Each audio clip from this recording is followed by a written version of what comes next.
반갑습니다. 김영희 전문가입니다. 자, 드디어 이제 우리가 바래왔었던 그림이 조금씩은 나와주고 있는 것 같아요. 어제에 이어서 오늘까지 굉장히 시장이 급반등이 잘 나와주고 있습니다. 여러분들이 계속해서 이제 기다리셨던 그림일 것 같고, 그 기다리던 그림이 그래도 그 기대에 부응하는 만큼 반등이 또 잘 나와줬기 때문에 여러분들이 그래도 이제 시장에 대해서 어느 정도 안도감을 많이 느끼실 것 같아요. 그런데 지금 시장에 대해서 여러분들이 너무 안도감만을 느끼시면 안 될 것이다라고 저는 생각을 하고 있기 때문에 오늘은 여러분들에게 약간의 이제 경각심, 그러면서 11월 달에는 정말 대응을 잘 해 나가야지 되겠구나라는 생각을 하실 수 있게끔 오늘 방송 내용을 준비했습니다. 물론 이제 지금 현재 반등은 저도 너무 반가워요.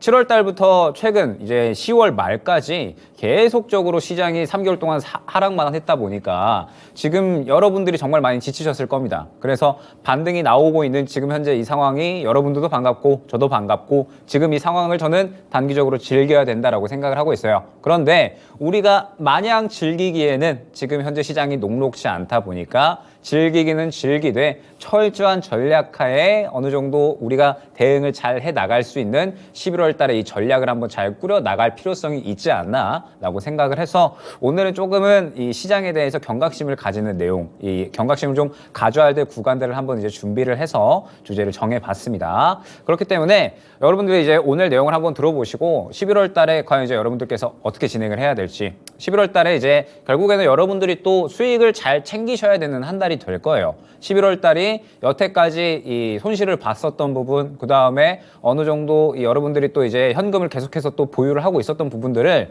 11월 달엔 어느 정도 또 수익을 챙겨 놔야지 12월 달 FOMC까지 또 우리가 어느 정도 잘 버텨낼 수 있는 힘, 그 다음에 FOMC 또 12월 달에 지나가고 나서 내년이 됐을 때, 내년에 또 이제 당연히 여러 가지 종목들 수익 볼 수 있는 종목들이 나올 거고, 또 그에 따라서 우리가 갖고 있는 종목들은 수익으로 또 정리를 해야 되고, 또 새롭게 수익 나올 수 있는 종목들은 또 수익을 봐야 되잖아요. 그래서 11월 달은 저는 굉장히 중요한 한 달이다라고 보고 있습니다. 그렇기 때문에 여러분들이 11월 달에 어떻게 매매 전략을 꾸려 나가야 될지, 왜 철저하게 11월 달을 준비를 해야 될지, 조금은 경각심을 가져야 될지, 이 부분에 대해서 오늘 한번 이야기를 해보도록 하겠습니다.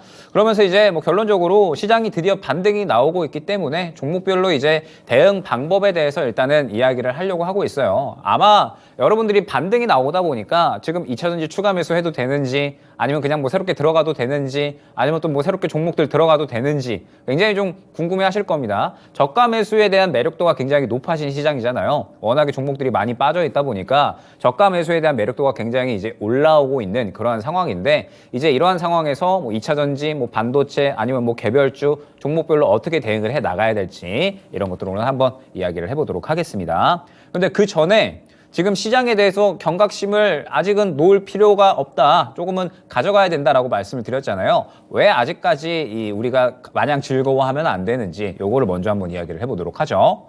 자, 일단은 이번에 금리 동결을 했습니다. 결론적으로 금리 동결을 했고, 우리 모두 예상한 부분이었죠. 11월 달에 금리 동결을 하게 되면서 지금 이제 이 12월 달에도 금리 동결 가능성이 상당히 높아지고 있는 그러한 상황입니다. 그러면서 이번에 금리 동결, 그리고 국채 금리 급락이 나오게 되면서 시장이 상당히 환호를 했다라는 점을 생각을 해주시면 될 것 같아요. 그러면서 이제 연준이 그리고 파월 의장이 한 이야기를 조금 더 이제 보게 되면 이 부분이 저는 굉장히 중요하다라고 생각을 하거든요. 어떠한 부분이냐?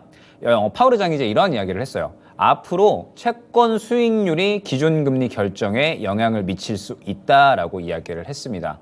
여태까지 연준이 이야기했었던 부분은 항상 이제 물가에 관련된 부분이었어요. 최근 이제 물가에 대해서 이야기를 했었던 부분이, 물가 지금 현재 CPI보다는 근원 CPI가 더욱더 중요하다. 근원 CPI가 실질적으로 지금 현재 물가를 결정짓는 그러한 이제 가장 중요한 요소이기 때문에 근원 CPI가 가라앉아야지 CPI가 제대로 가라앉는 거다라는 이러한 이야기들을 했었죠. 그런데 최근에 이 FOMC에서는 뭐라고 이야기를 했냐? 채권 수익률이 기준금리 결정에 영향을 미칠 수 있다라고 이야기를 한 겁니다. 즉, 이번에 FOMC 연준이 결국에는 금리 동결을 했었던 배경은, 연준은 항상 금리 인상을 원한다라고 제가 말씀을 드렸었죠. 금리 인상을 원했음에도 불구하고 금리 동결을 할 수밖에 없었던 이유는 국채금리가 최근에 워낙에 급등을 했기 때문에, 그렇기 때문에 결국 기준금리 결정에 영향을 미치게 되면서 동결을 했다라고 생각을 해주시면 될 것 같아요.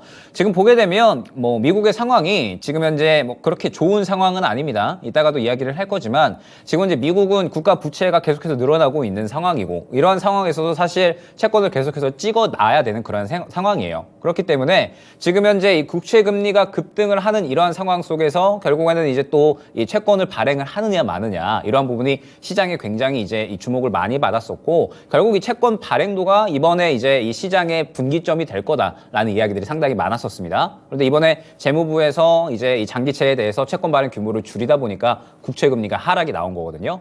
연준에서도 이제 앞으로 이 주요하게 볼 것은 이제 국채 금리가 어떻게 진행이 되는지 이 부분을 주요하게 보면서 기준금리 결정에 어느 정도 이제 가장 주요한 지표 중에 하나로 보겠다라고 이제 이야기를 한 겁니다. 그러면서 지금 이제 시장에서 이야기를 나오는 부분이 뭐냐면 일단 파월 의장은 그대로 우리는 인플레이션을 2%로 낮추기 위해서 계속적으로 노력을 하고 있다. 그런데 아직까지 목표를 달성했다고 확신을 할 수는 없다라고 이야기를 했죠. 그러면은 아직까지 추가 인상 가능성은 여전히 남아있다라는 부분을 이제 어느 정도는 이야기를 한 겁니다. 추가 인상 가능성은 이제 여전히 남아있다라고 이야기를 했는데 일단은 전체적으로 이 시장 투자자들 전문가들이나 뭐 투자자들은 전체적으로 이제 이 금리 인상 끝났다라고 이제 어느 정도는 생각을 하고 있어요. 다만 이제 고금리 장기화에 대한 부분을 우려 섞인 시선으로 어느 정도 바라보고 있는 상황이죠. 그러면서 이제 이야기 나오는 부분이 앞으로 미국 경제가 얼마나 더 안정적으로 침체하느냐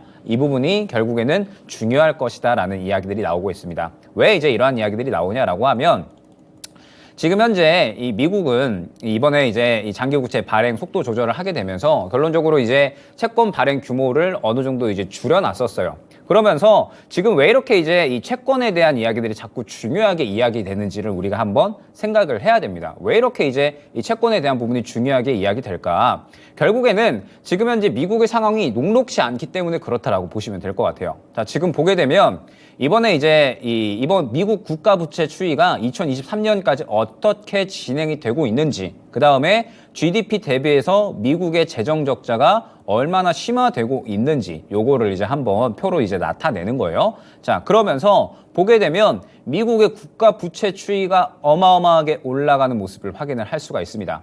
자, 이런 상황에서 GDP 대비해서 미국 재정 적자는 계속해서 마이너스 5%대를 유지를 하고 있다라는 점. 자, 그러면 우리가 이번에 이 미국이 경제가 상당히 괜찮았다라는 부분을 여러분들이 이제 기억을 하실지 모르겠어요. 미국이 이번에 GDP 성장률이 상당히 괜찮게 잘 나왔거든요.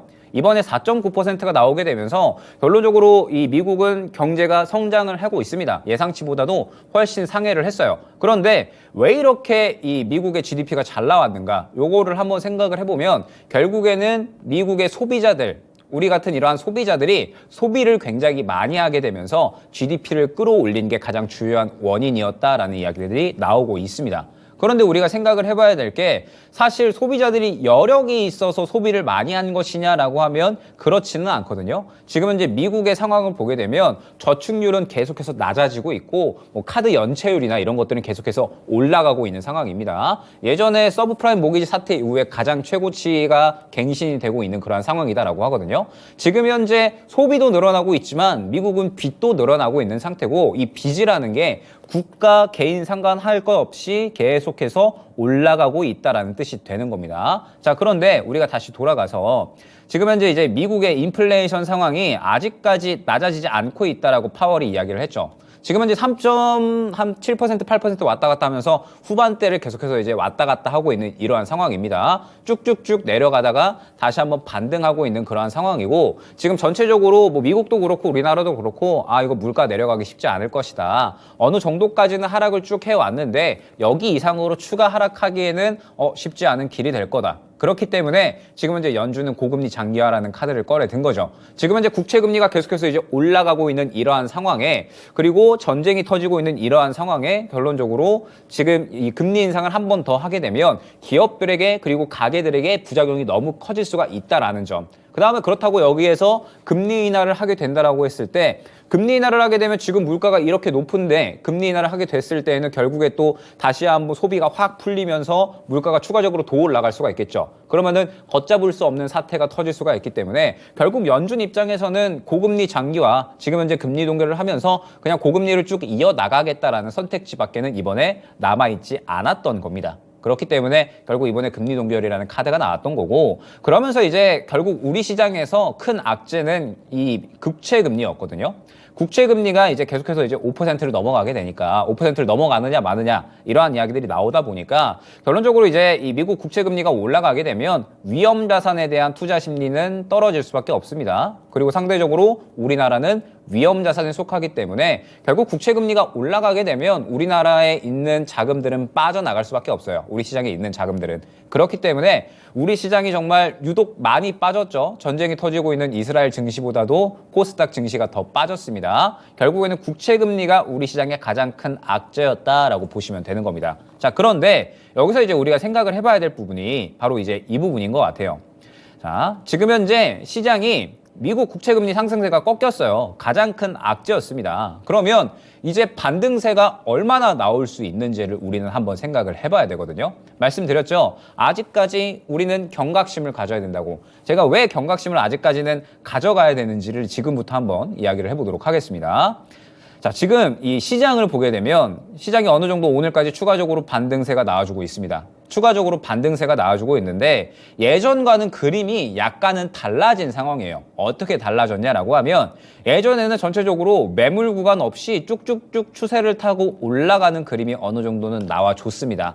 그러면서 주도주가 확실하게 끌고 가는 그림 자체가 나와줬죠. 이때 주도주는 역시나 2차 전지라고 볼 수가 있을 겁니다. 우리 시장 올해 1월부터 6월 정도까지는 주도주가 활약을 해주면서 시장이 쫙쫙쫙 끌고 가는 그림 자체가 아주 잘 나와줬어요. 그래서 사실상 올해 1월부터 6월까지는 완전한 상승장 그림이 나왔었고 굉장히 우리가 수익 보기 좋은 장이 나왔었죠. 그런데 지금을 보게 되면 결국에는 우리가 이제 이 시장이 올라간다라고 했을 때 넘어가야 될 구간이 상당수 많이 보여요. 여기서 넘어가야 될 구간이다라고 한다면 시장의 저항으로 작용이 되는 구간이죠. 지금 보게 되면 800선, 825선, 850선 정도 해서 코스닥에 약 지금 현재 3구간 정도 저항선이 생겨버린 이러한 상황입니다. 그러면서 주도주 그림들 보면 지금 현재 이 그림과 거의 똑같은 상황일 거예요. 2차 전지가 지금 현재 거의 이러한 상황에 똑같이 있을 거고요. 뭐 대형주들도 어느 정도 마찬가지로 지금 현재 매물 구간이 어느 정도는 쌓여 있는 구간일 겁니다. 왜냐라고 하면 시장이 떨어질 때 그냥 막 떨어지지 않고 지지 구간마다 어느 정도 바닥을 잡으려는 모양새를 보여줬거든요. 그렇기 때문에 이때 당시에 추가 매수를 한 투자들이 굉장히 또 많이 생겼었고 그렇기 때문에 이제 이 구간에서 저항 라인이 어느 정도는 생겨버린 상황입니다. 그러면 우리가 여기서 생각을 해야 될 게 과연 이 세 개의 저항 라인을 우리 시장이 그냥 쭉쭉쭉 치고 올라갈 수 있을 것인가? 그러면서 이 구간까지 치고 올라갔을 때 바로 이 윗구간까지도 삼켜버리고 올라갈 수 있을 것인가? 이거를 생각을 해봐야 돼요. 저는 결론적으로 그거는 쉽지가 않다라고 생각을 하거든요. 왜 그렇게 생각을 하냐면 지금 현재 시장은 결론적으로 악재가 모두 다 가라앉았는가? 아니, 아직까지 악재는 남아있다라고 봐야 될 것 같고요. 호재가 있는가? 아니, 아직까지 호재는 그렇게 좋은 게 나오고 있지 않는 것 같거든요. 지금 현재 시장의 반등이 왜 나오고 있는지를 생각을 해보셔야 돼요. 자, 지금 현재 시장의 반등은 결론적으로 국채금리가 하락을 했기 때문에 그렇기 때문에 지금 어느 정도 반등이 나오는 거거든요. 가장 큰 악재가 어느 정도는 가라앉았기 때문에 그러면서 지금 이제 이 어느 정도 시장의 반등이 잘 나와주고 있는 겁니다. 근데 생각을 해보면 국채금리는 여전히 높은 상황이에요. 그죠? 국채금리는 여전히 높은 상황이고 FOMC 11월 달, 12월 달에 동결을 한다. 그러면 이제 금리 인하 기대할 수 있을 것인가? 그게 아니다라는 거죠. 금리 동결을 하는 게 우리가 막 기대한 만큼 시장이 뭐 앞으로 엄청 좋아질 거다라고 해서 금리 동결을 한 게 아니다라는 거예요. FOMC 연준은 금리 인상을 하고 싶어 했는데 금리 인상을 하기에도 금리 인하를 하기에도 지금 시장은 어느 방향이든 버티지 못할 것 같다라고 해가지고 결국에는 금리 동결을 했다라고 저는 생각을 하거든요. 12월 달도 아마 마찬가지다라고 생각을 하고 있습니다. 여기서 금리 인상을 해버리면 지금 미국은 내년에 경기 침체가 완만하게는 최소한 나올 것이다라는 이야기가 나오고 있는데 여기에서 금리 인상해버리면 결국 미국도 가게든 기업이든 못 버텨 나갈 거다라는 이야기가 나오고 있는 상황이에요. 그렇다고 금리 인하를 해버리자니 여기에서 금리 인하 해버리면 지금 현재 이 미국의 소비자들의 파워가 굉장히 센데 금리 인하를 해버린다라고 했을 때 물가가 잡혀가다가 더 안 잡히게 되면서 결국에는 버틸 수 없는 지경까지 갈 것이다라는 거죠. 그래서 어느 쪽도 선택을 할 수가 없었기 때문에 금리 동결을 했다라는 거죠. 그러면서 이제 이번에 미국에서도 장기국채 발행을 속도 조절하겠다라고 이야기를 했잖아요.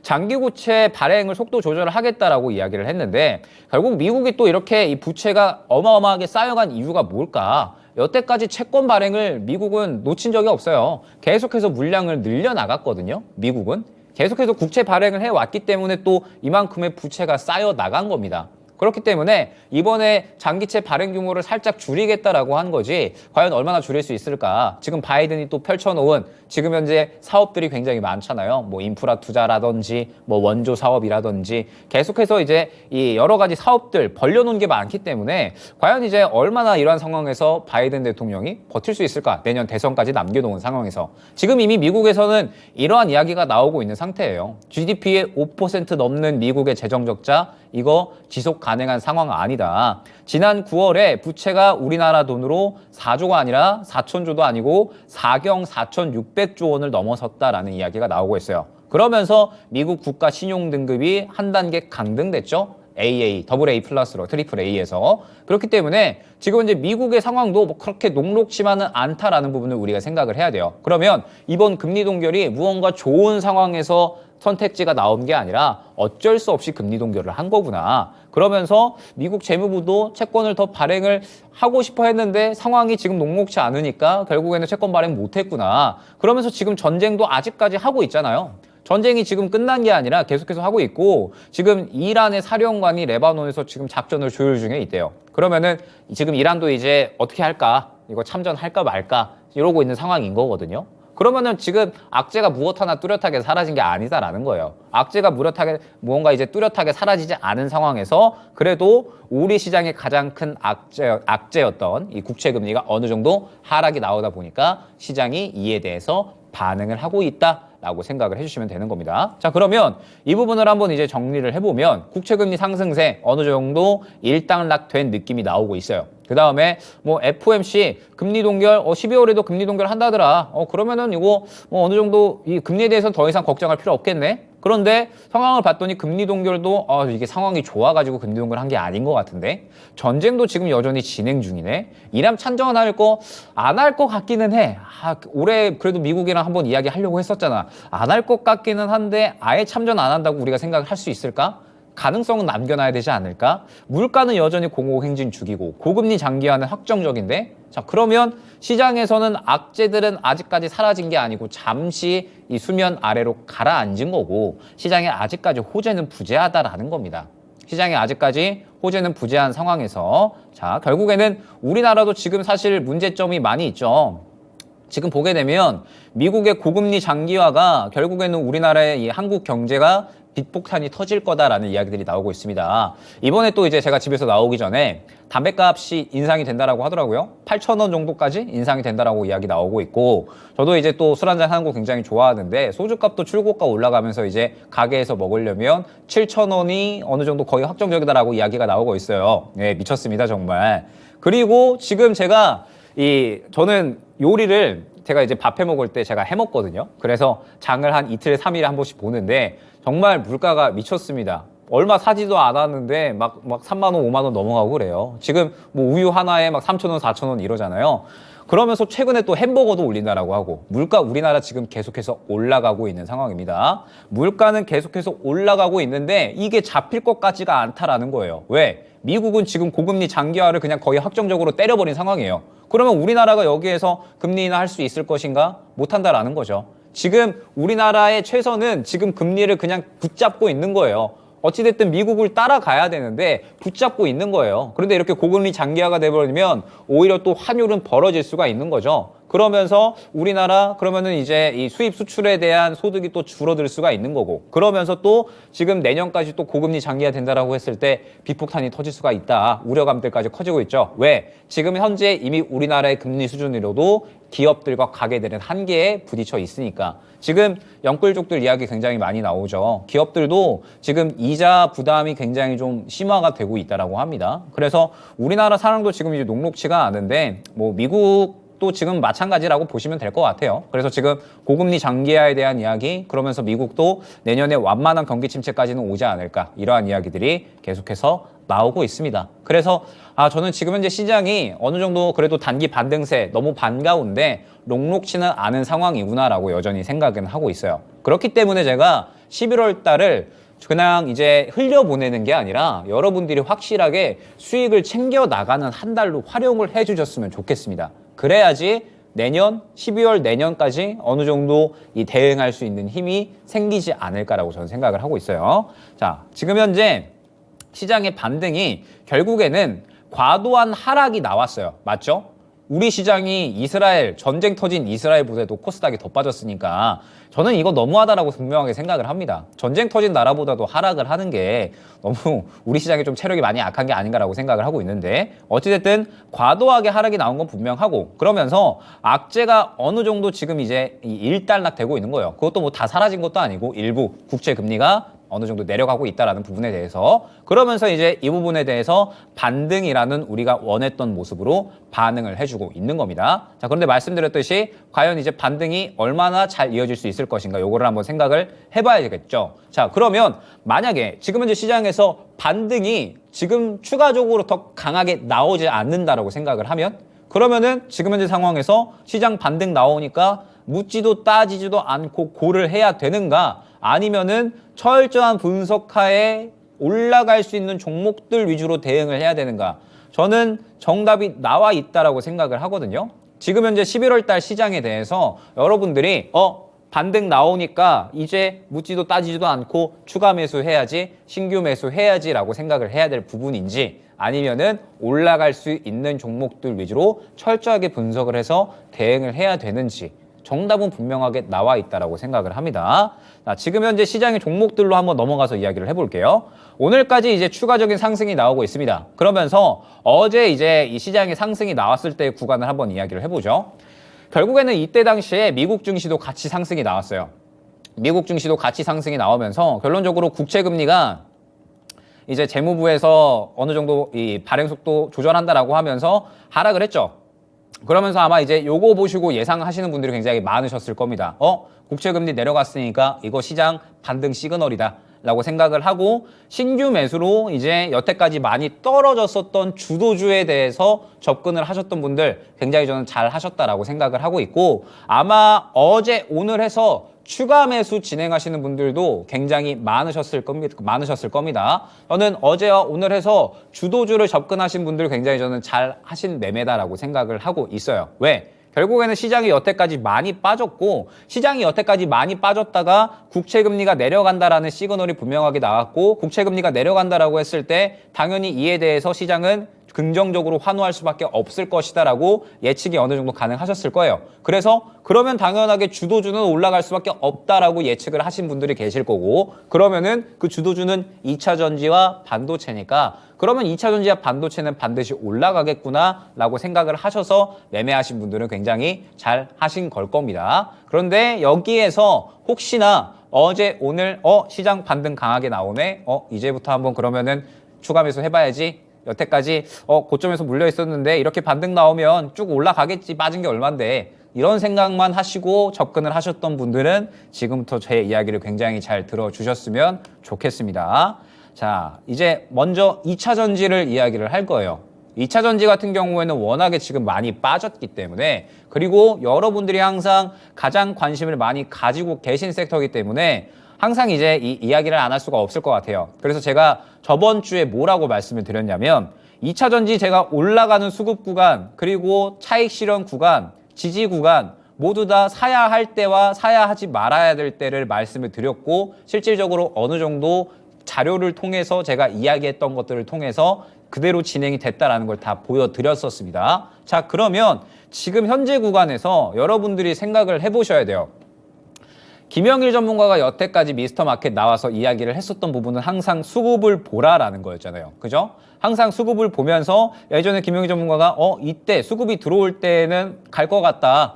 이때 당시에 김영일 전문가가 매매했었던 거 직접 가져와가지고 보여줬었지. 그 다음에 고점 구간에서 차익 실현 나오니까 물량 너무 빠져나왔으니까 지지 구간에서는 수급 안 들어오니까 사지 말라고 했었지. 이 구간 보게 되면 단순히 그냥 지지만 보여주고 있고 수급이 안 들어오고 있으니까 시장이 빠지게 되면 어떻게 될지 모르니까 수급 안 들어오는 구간에서는 사지 말라고 했었지. 자, 그러면 지금 현재 구간에서는 우리가 어떻게 대응을 해야 돼요? 지금 에코프로, 그 다음에 에코프로 BM, 그리고 포스코 그룹주들 전체적으로 다 반등 잘 나오고 있습니다. 반등 잘 나오고 있는데 지금 에코프로가 살짝 하락이 되고 있죠? 그죠? 반등 나오다가 에코프로 BM만 어느 정도 그래도 오늘 좋은 상승 나와주다가 또 마찬가지로 살짝 꺾이고 있는 구간이고 포스코 그룹주도 마찬가지입니다. 반등 잘 나오는 듯 하다가 꺾이고 있어요. 자, 그러면 왜 이렇게 강하게 상승이 안 나올까? 제가 지금 생각했을 때 2차 전지의 어제와 오늘의 상승은 수급을 동반하고 있지 않은 상황입니다. 그죠? 그러면 제가 항상 뭐라고 말씀을 드렸었어요?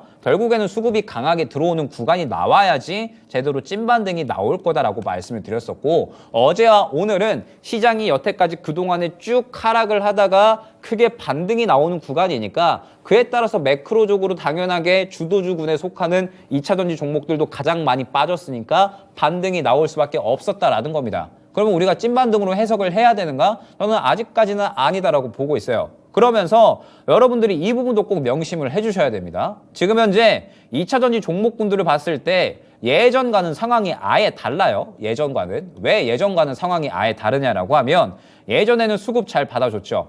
수급 잘 받아주면서 앞에 구간에 매물대가 없어요. 이때부터 계속 신고가였잖아요. 2차전지 종목들은. 그죠?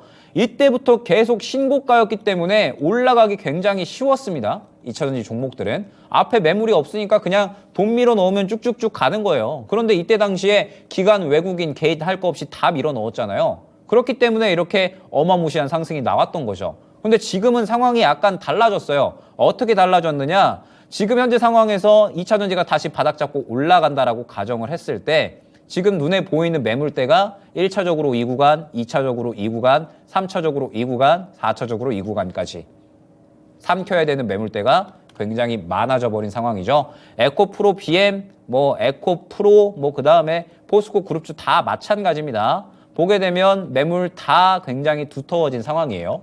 그러면 지금 현재 2차전지가 정말로 제대로 된 이전만큼의 찐 상승이 나오려면 앞에 이 매물 구간을 하나하나 다 삼켜주는 굉장히 강한 흐름이 나와줘야 된다라는 겁니다. 자, 그러면 강한 흐름이 나와줄 수 있는 그 시기를 우리가 예측을 할 수 있느냐라고 했을 때 저는 예측하기 불가능하다라고 보고 있어요. 물론 2차전지 분명하게 올라올 수가 있겠죠. 지금 이제 우리나라 상황을 봤을 때 실질적으로 우리 산업군을 주도할 수 있는 산업군이 정말 얼마 없어요. 그런데 그중에 하나가 2차전지고 이끌 수 있는 산업군이다라고 저는 생각을 하고 있어서 지금 2차전지 매수할 만한 타이밍 저도 계속해서 기다리고 있습니다.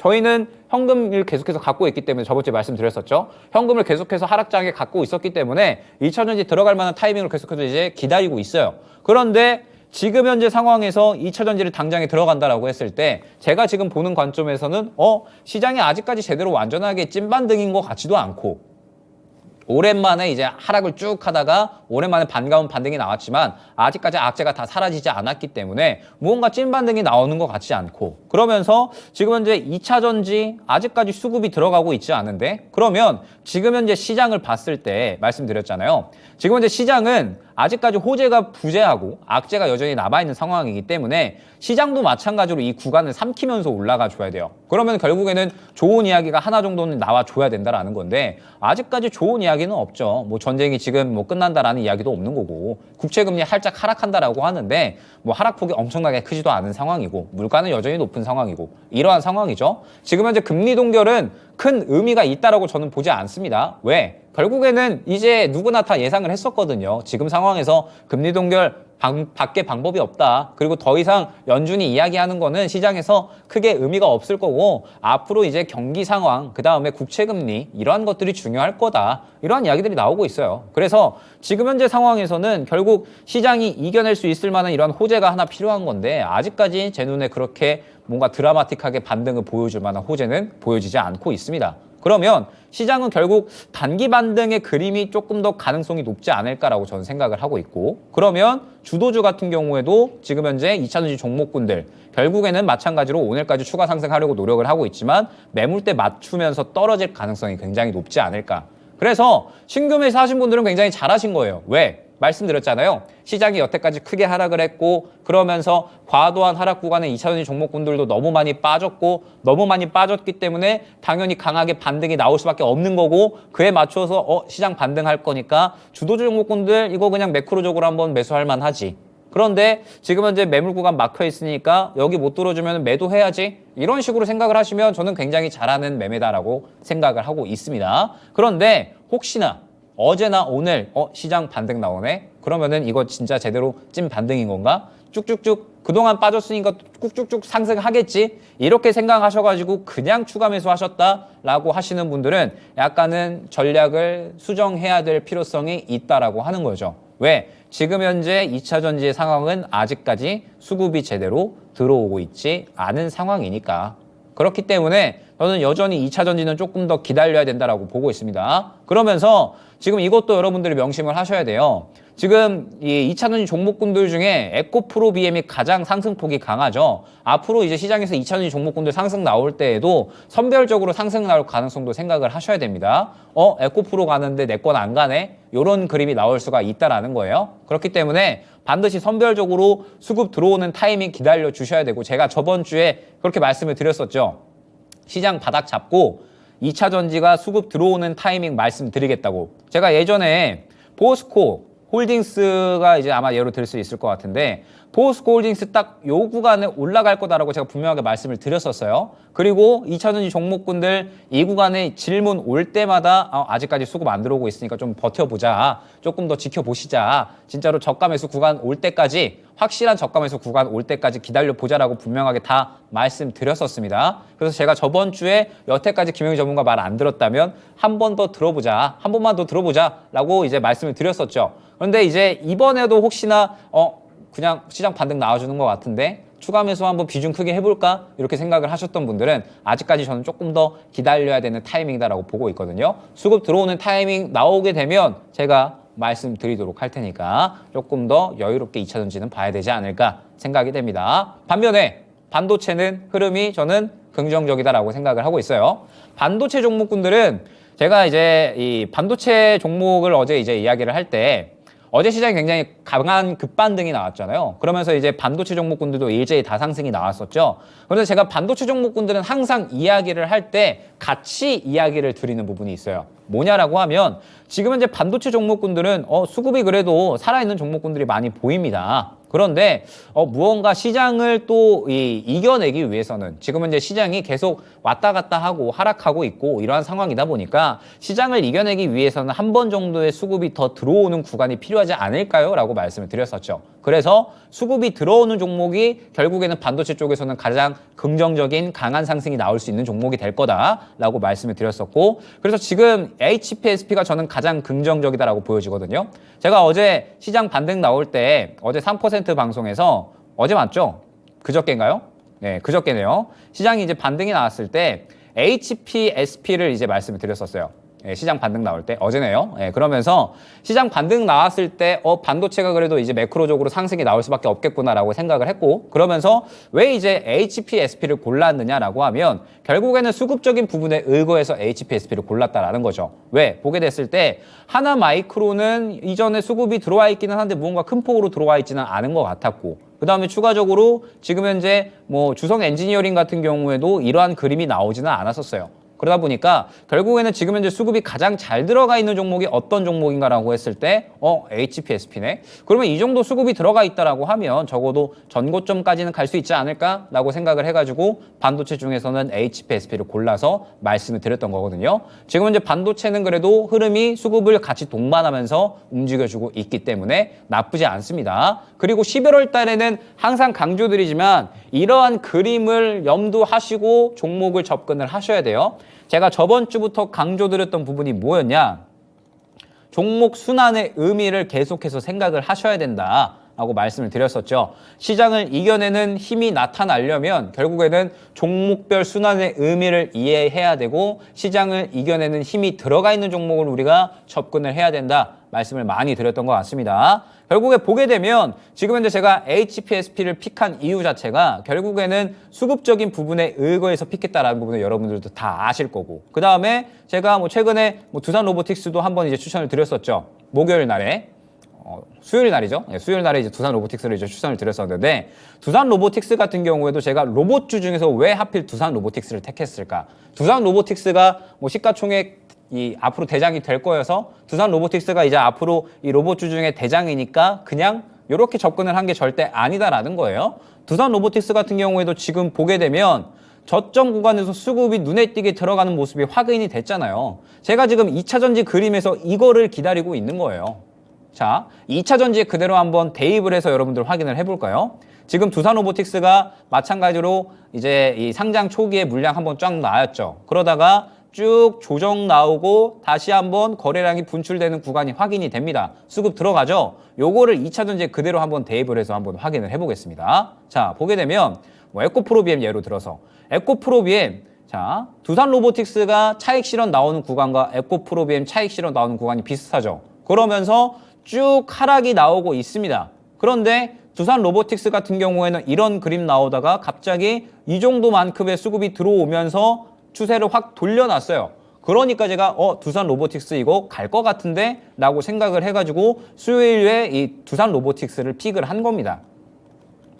로봇주 중가 지금 굉장히 많잖아요. 여러 가지 이제 티로보틱스도 있고 뉴로메카도 있고 지금 여러 가지 로봇주들이 굉장히 많이 있는데 그 중에서 제가 왜 두산 로보틱스를 하필 이날에 픽했을까?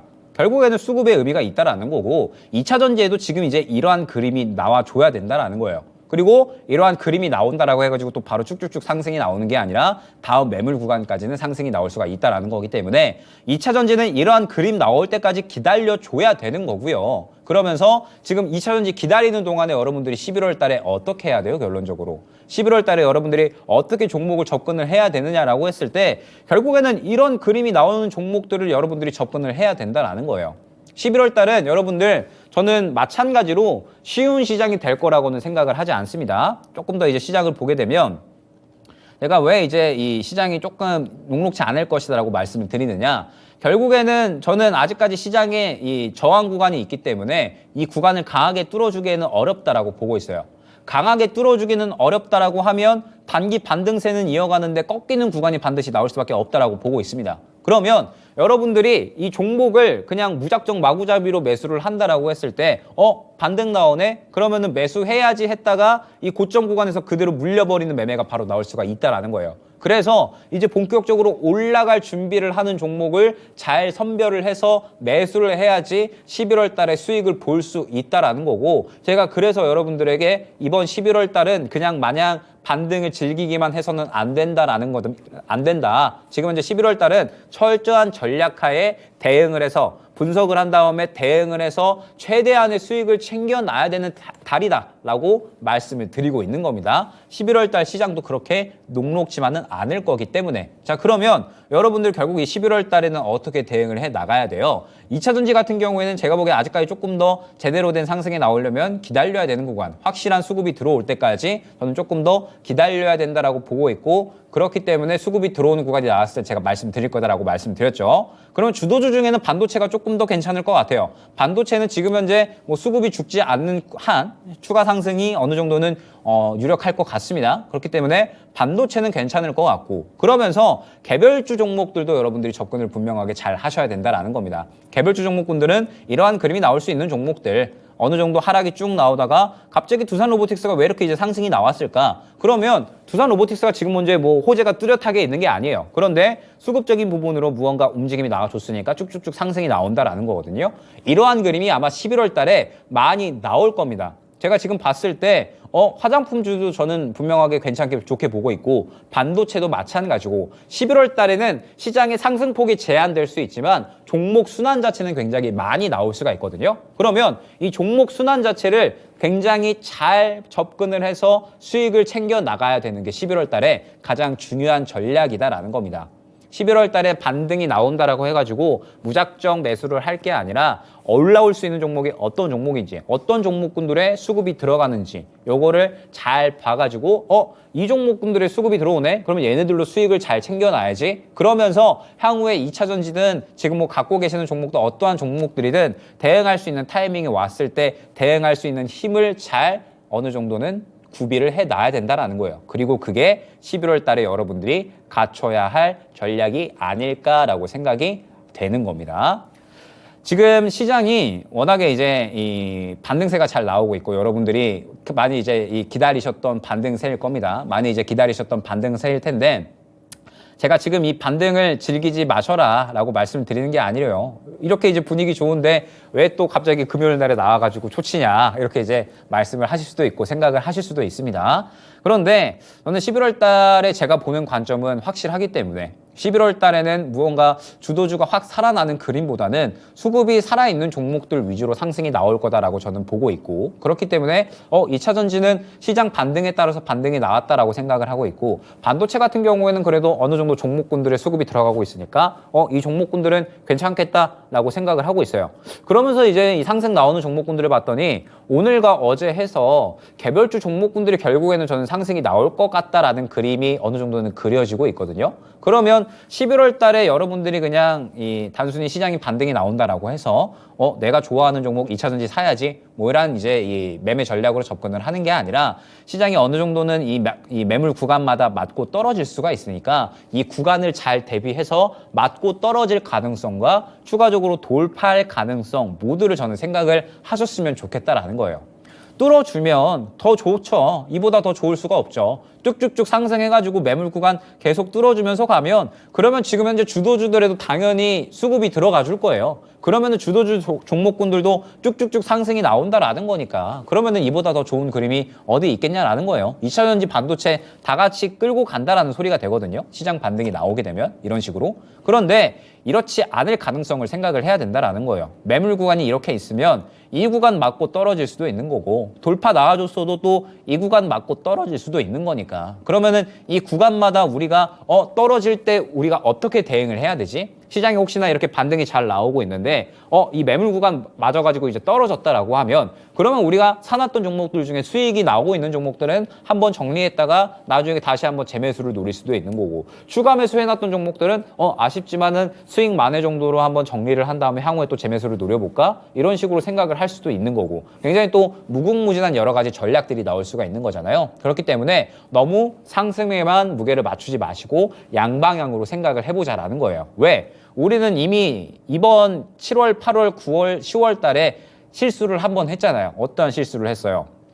결국에는 확실하게 지지 구간이 잡히지 않았는데 수급이 들어오지 않았고 완벽하게 고개를 틀어주지 않았는데 단순히 바닥 잡는 것 같다라고 해가지고 매수를 했다가 결국에는 손실폭이 커졌잖아요. 그러니까 이제 같은 실수를 반복하지는 말자라는 거예요. 11월 달은 저는 분명하게 수익을 챙겨야 되는 달이다라고 생각을 합니다. 수익을 분명하게 잘 챙겨놔야 되는 달이다라고 생각을 하고 있고 그렇기 때문에 전략을 아주 잘 꾸려 나가야 된다라고 생각을 하고 있어요. 그런데 11월 달에 수익을 잘 보려면 무언가 그냥 무작정 매수를 하기보다는 수익 날 수 있는 종목들을 차근차근히 대응해 나가야지 11월 달에 수익을 볼 수가 있는 거고 그러면서 이제 12월 달에 준비를 할 수가 있는 거예요. 11월 달에 우리가 12월 달에 우리가 산타랠리를 기대를 한다라고 하지만 내년의 상황이 미국도 그렇고 우리나라도 그렇고 녹록지는 않을 것 같잖아요. 그러면서 또 12월 달에 FOMC도 있기 때문에 결국엔 또 12월 달에 또 잘 준비를 해 놔야 돼요.